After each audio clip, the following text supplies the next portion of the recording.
Hi, I am Manuela Drogué and I do Classical Taekwondo. Welcome to episode 5 of the 9 videos that comprise the Korean Kicking project. In this series you will find precise technical and cultural information that hopefully will help you in your training of the martial arts. For more information about us or this project, visit our website www.taekwon.com.ar. Please leave your comments below, like, subscribe and share. Note that this series is pre-recorded, so your comments might be included in a chapter that I will do after the series is completed. In general, I recommend that you watch the prior episodes, but in this one in particular, it is absolutely necessary that you watch episodes 2 and 3. Otherwise, you will be left wondering what I am talking about. The central theme of this video is the relationship between classical taekwondo kicks and the kicks that are being used in sports karate these days. I will also address other matters. The contents of today's episode are: first, the best kicks in martial arts movies; second, karate, savate and taekwondo. We own the stolen kicks. And finally, the conclusions. If you want to know more about this, just check it out.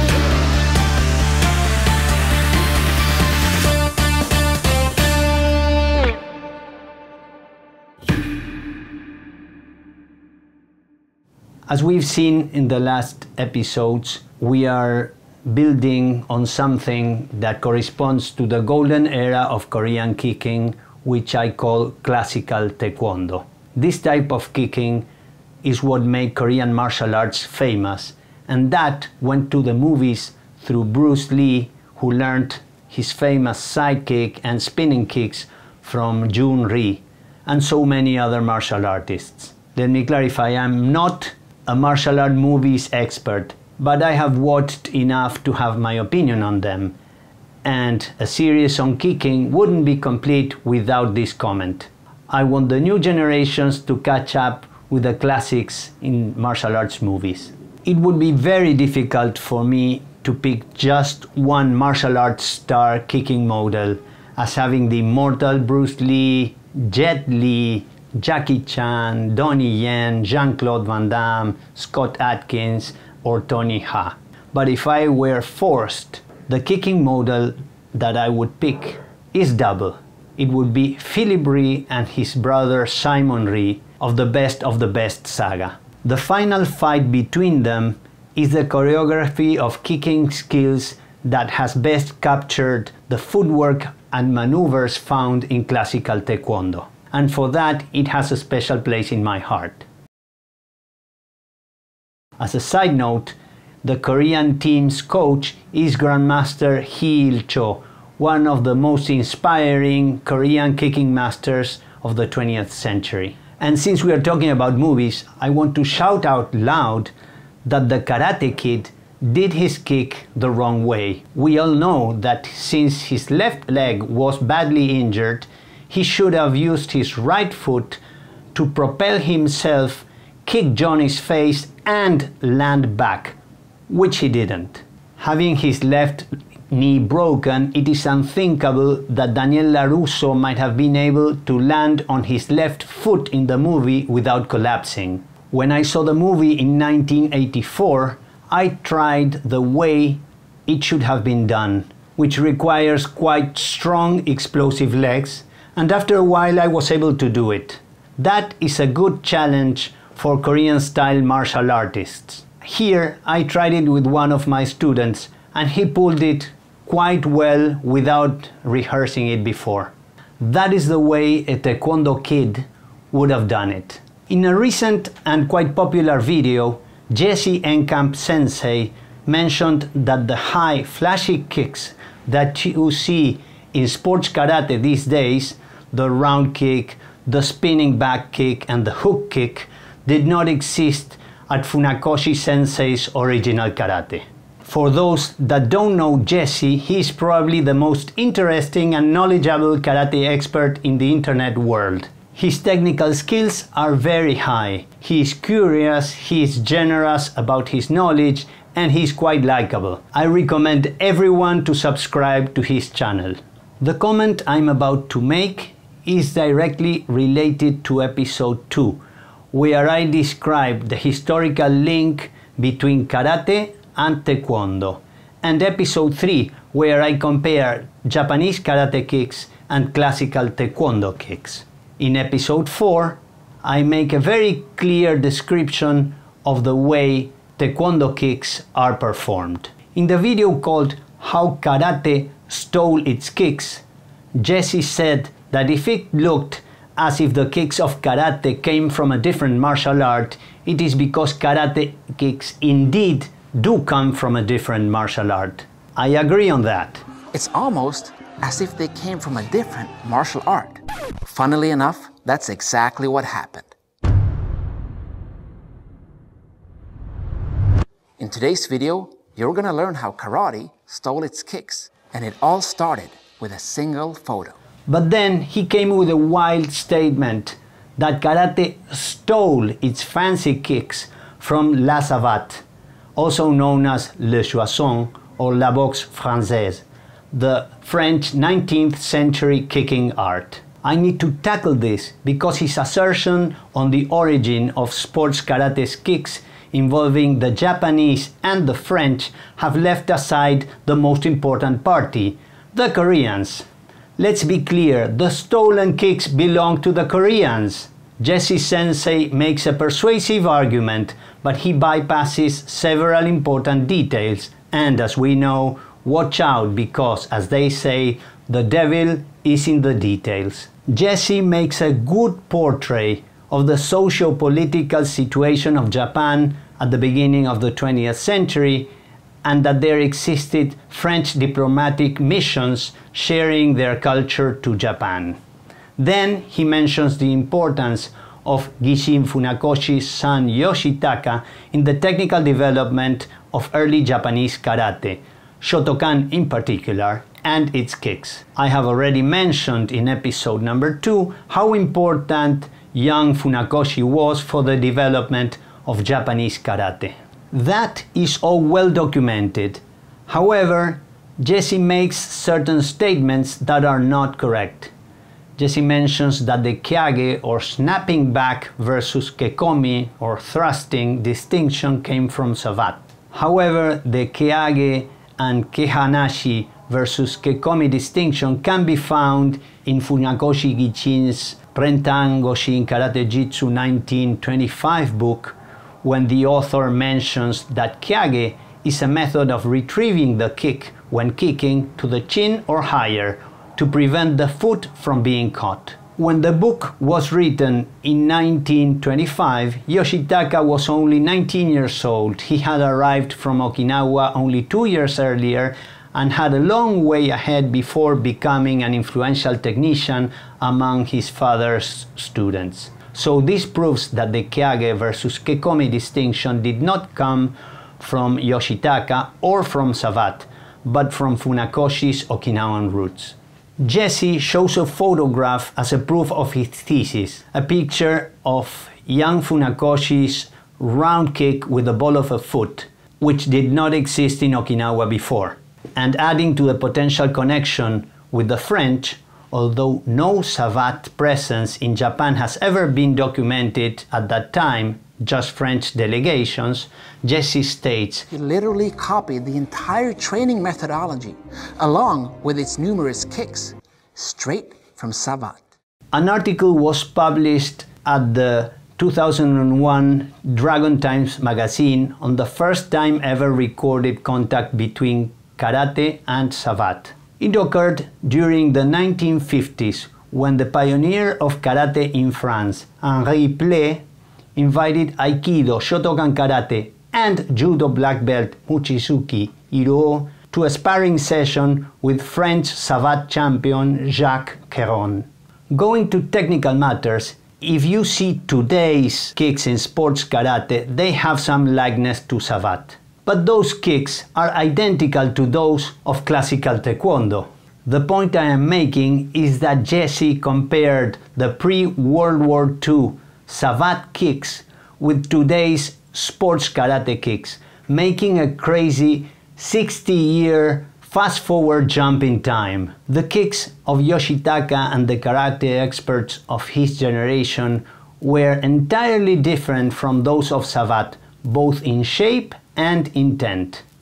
Just look at the pictures I am showing, at the body disposition, the distance between the persons, the use of the arms. Note that the karate photo I am using from Nishiyama's book is almost identical to the technique seen in Jesse's photo.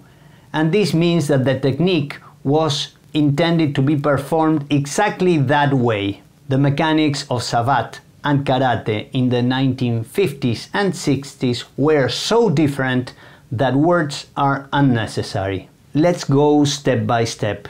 Savate kicks were designed during the 19th century for self-defense in France at long range, wearing shoes, and many times intended to be employed in connection with a cane, following the strategy of fencing. Carrying any type of sword had been banned, so canes and kicks were the option of gentlemen for self-protection in Paris. There are 4 essential kicks in Savate. The fouette, which is an extended round kick performed with the tip or top of the foot with the knee projected forward. The chassé, which is a push-off piston kick with the heel performed to the front or side. The revers, which is an outward kick opposed to the fouette with the sole or blade of the foot. There's a lateral variety of it which is pretty similar to the reverse round kick, and the frontal variety which looks like an outward crescent kick, and the coup de pied bas or balayage, a kick below the knee used as a sweep with the sole. None of the 4 Savate kicks is comparable to what was being practiced in Japanese karate before the 1970s. Kicking with the leading foot and reverse kicks were first seen in Asian soil in Korea in the 1950s and 60s and developed without any contact or knowledge about French Savate. So, where did karate spin kicks come from? Back in the 30s, Yoshitaka developed the round kick, which did not exist in Okinawan karate. He was striking with the ball of a foot as a kind of horizontal front kick, as shown by Nakayama Masatoshi sensei's picture. It was short, the torso was facing forward, and not using the instep. Being an innovative and highly skilled martial artist, had Yoshitaka seen any Savate kicks on film or live, he would have been able to easily copy and build up on that kick in the same way as Bruce Lee learned Korean kicks with little effort. But this did not happen, simply because Savate never got to him. Yoshitaka's role in the development of Japanese karate is enormous. A good anecdote told by Kase sensei to karate historian Graham Noble is that when Masatoshi Nakayama came back to Japan after the war in May 1946, he saw the young students practicing side kicks and round kicks. Nakayama's reaction was, "That is not Shotokan karate." Those changes, along with longer stances, were introduced by young Funakoshi and adopted, among other dojos, in Chuo University, which was one of the most progressive places following the new trends, where young Taekwondo pioneer Choi Hong-hee studied law and learned karate from 1937 to 1943. After the 39-year-old Funakoshi Jr. sensei died in 1945, Egami Shigeru, who was one of Yoshitaka's training partners in kicking experimentation, continued their research and took it further. Egami's 1976 book shows pictures on how kicks were done at the Shotokai, and while the kicks continued to become extended and high, much inconsistency with Yoshitaka's ideas, the round kick at the Shotokai in the 70s was still performed in a closed manner, with the torso facing forward, completely against what the French had concluded and what the Koreans had discovered at that point. That is, the Koreans and the French said that you should hold your head high, lifting your weight off the ground, pivoting 180 degrees to extend and align the body. The Japanese were simply not doing that. And in Yoshitaka's karate there were no reverse kicks, which were already in Savate. Why did neither young Funakoshi sensei nor Egami adopt the reverse round kick, sometimes called hook kick? Why did they bypass Savate's outward crescent kick but kept and made a higher version of Okinawan's outside to inside crescent kick?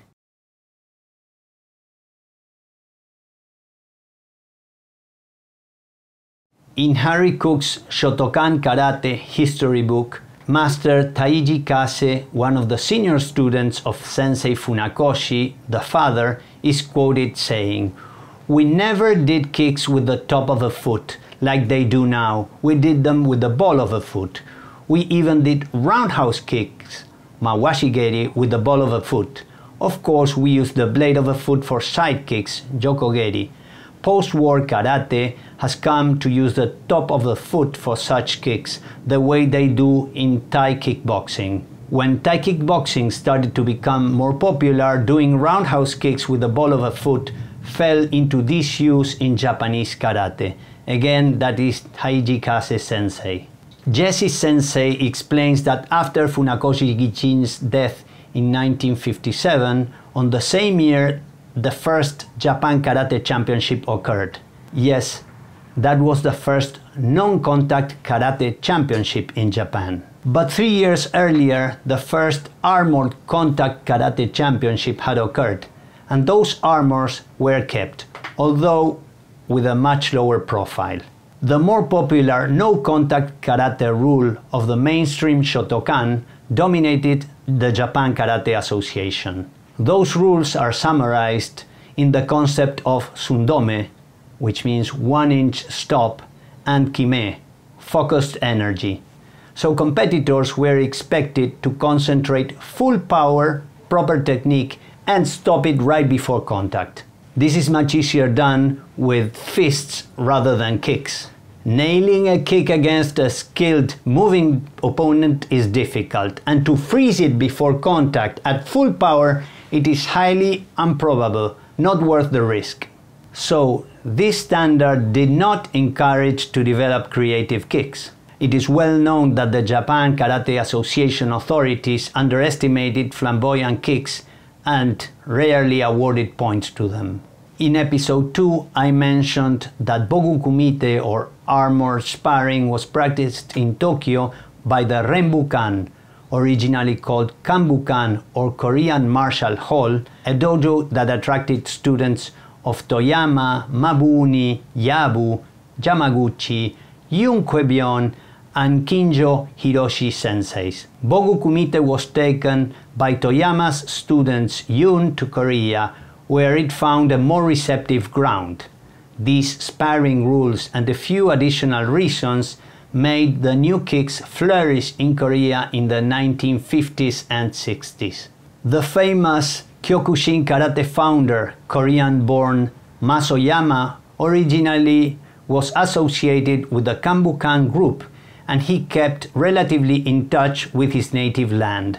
Oyama did not use the sundome concept, and as a result, his school is particularly known for their kicks. Not long after the spinning round kicks or hook kicks were seen in Korea, they could be found in Oyama's school in Japan. Of course, even outside Kyokushin and its derivative schools Ashihara, Enshin, Kudo, and others, Japanese karate did have some good kickers. I can think of Yoshinao Nanbu, who learned from Tani Chojiro sensei and thus can be traced back to contact sparring advocate Mabuni Kenwa.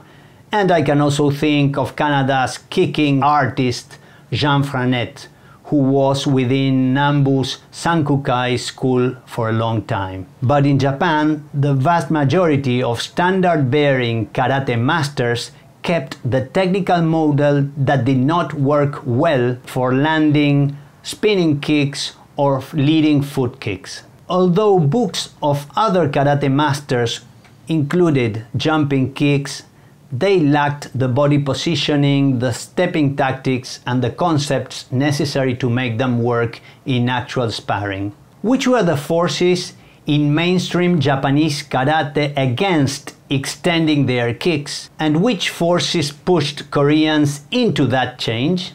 The Japanese karate drivers not to change kicks included a mentality of conforming to the group's traditions and mandates, while the Koreans had nationalism that urged local martial artists to escape from Japanese things. Young Funakoshi's unusual blessing from his father to implement changes was an exception to his conservatism. His death in 1945 stopped the creative impulse. While in Korea there was no conservative impulse, but a general environment of change.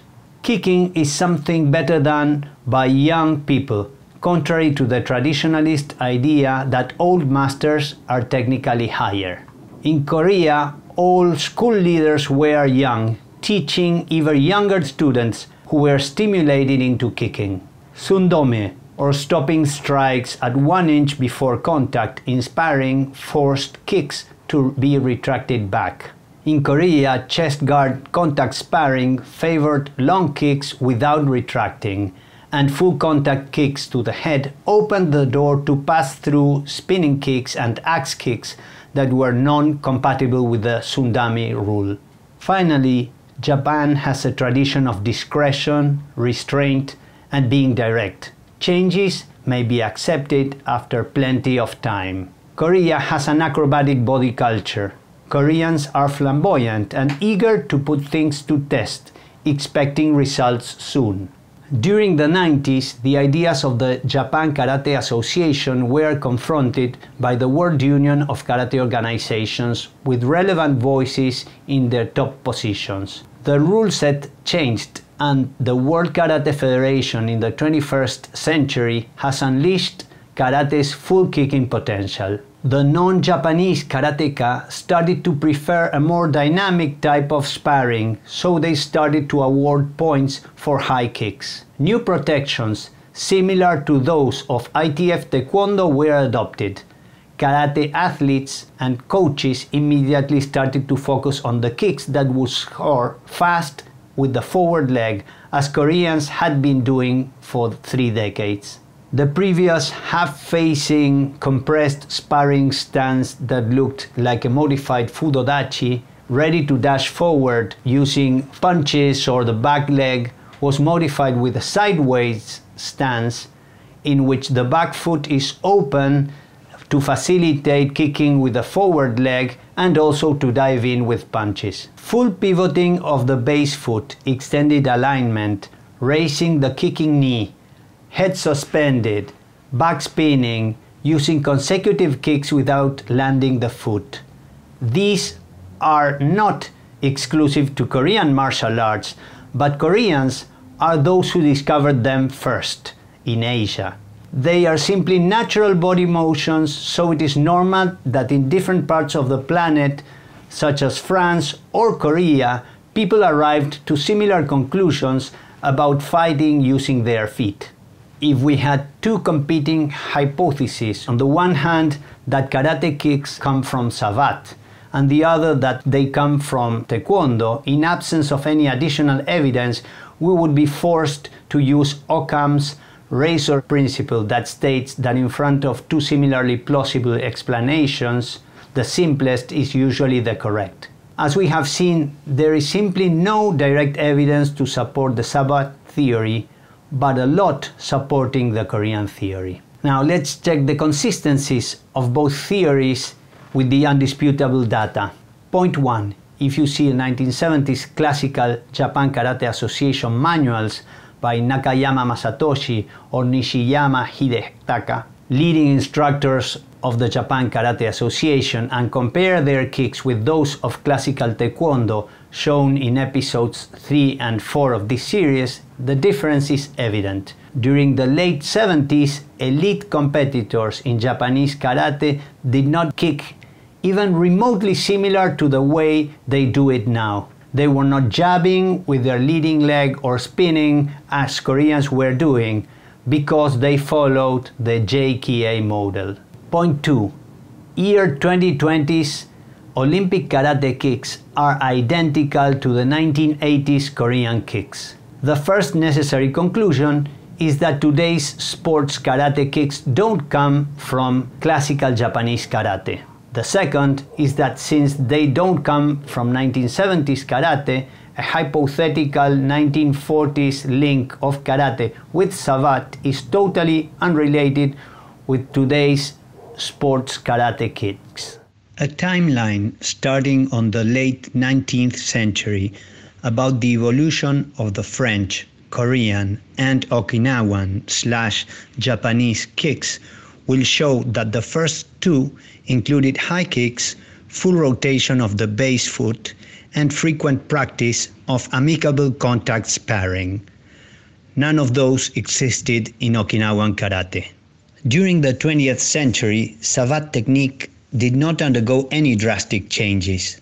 In the 1930s, in the karate tradition, Jigo Funakoshi added new kicks that followed innovative concepts, but none of them reflect Savate's kicking ideology. In Korea, Taekyon became almost extinct, and decades later was only partially reflected in Taekwondo.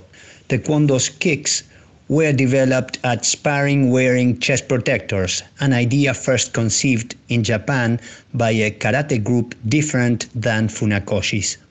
By the 1980s, the Taekwondo kicks had become similar to the French kicks, although there was no connection.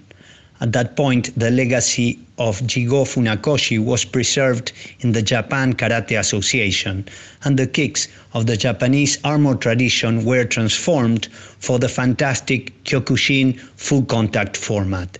The Korean kicking style found its way into the 2000s sport karate through the European and American influence because their mechanic allowed speed, versatility, and control. The final conclusion is that the source for sport karate's current kicks is recent, less than 30 years.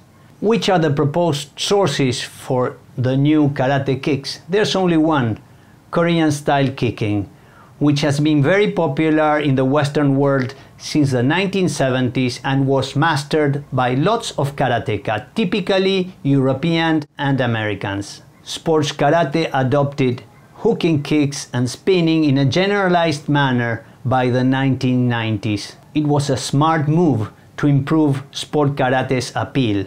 Chinese Sanda kickboxing coaches have admitted in recent years that Taekwondo was one of the sources of their technique, and its famous champion, Kung Le, learned his kicks in Taekwondo. Even Donnie Yen, the famous actor of the Ip Man movies, who was raised in a high-quality Kung Fu family environment, learned Taekwondo to improve his kicks. And the recent Marvel movie portraying Shang-Chi, Kung Fu superhero, shows an awesome fight scene in a bus using a classical Taekwondo scissors kick. This is of course very reasonable. Intelligent human beings copy what's good and build from that. Would you design a ground fighting system from scratch, or would you go and learn Brazilian Jiu-Jitsu, adopt its techniques and methods, and see whether that suits your needs? Well, that's happened with kicks. Why do I consider this important? Because I like to give credit to whom it's due.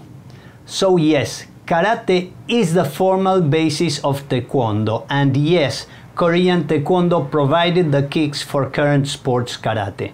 After putting together this material and my conclusions, I had a conversation with a friend of mine who is particularly qualified, as very few, on this matter. I am referring to Claudio Iedwab sensei. Claudio practiced Shotokan karate and taekwondo during the 1970s to become recognized as one of the best kickers in Argentina. He learned taekwondo from my teacher Pedro Florindo and became South American champion.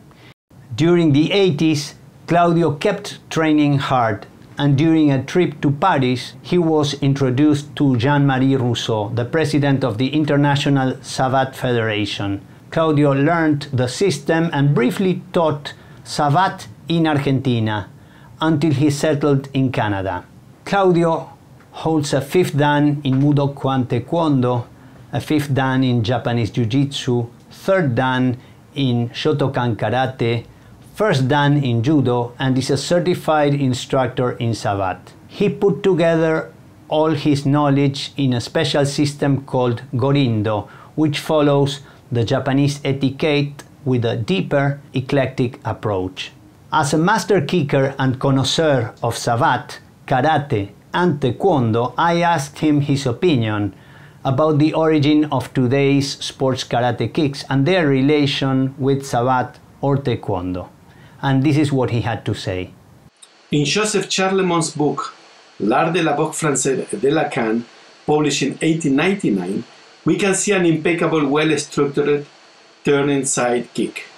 It doesn't mean that almost a half-century later, Taekwondo kicks evolved from Savate, nor does the kicking techniques of modern karate, as some online commentators are suggesting.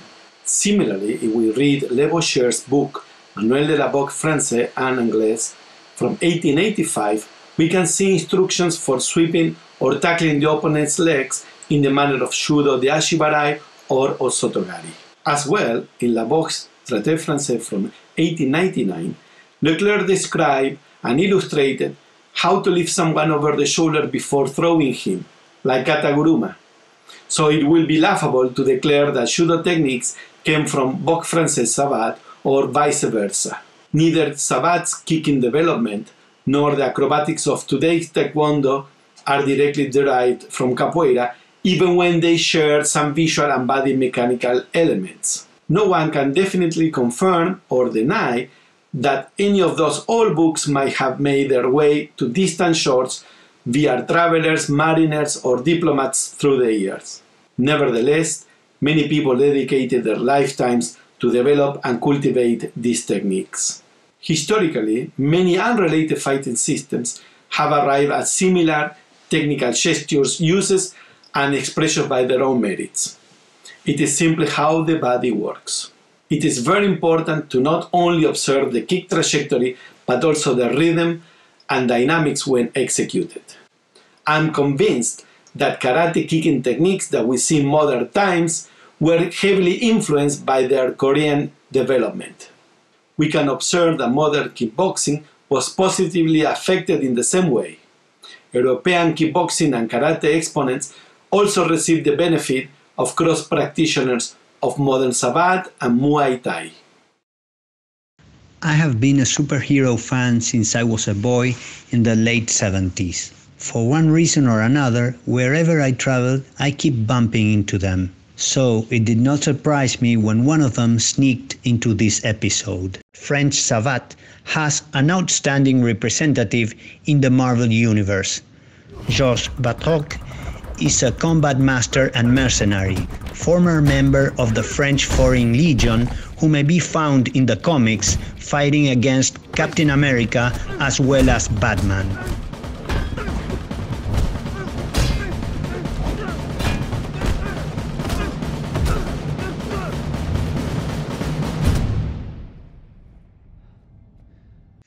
To round up on the Asian origin of modern kicks, I want to dispel a potential misconception in connection with Kung Fu kicks. In China, there is a phrase that says feet in the north, fists in the south, which means that typically Kung Fu methods coming from northern China favor high kicks and jumps, while southern styles prefer using hand strikes and short-range techniques.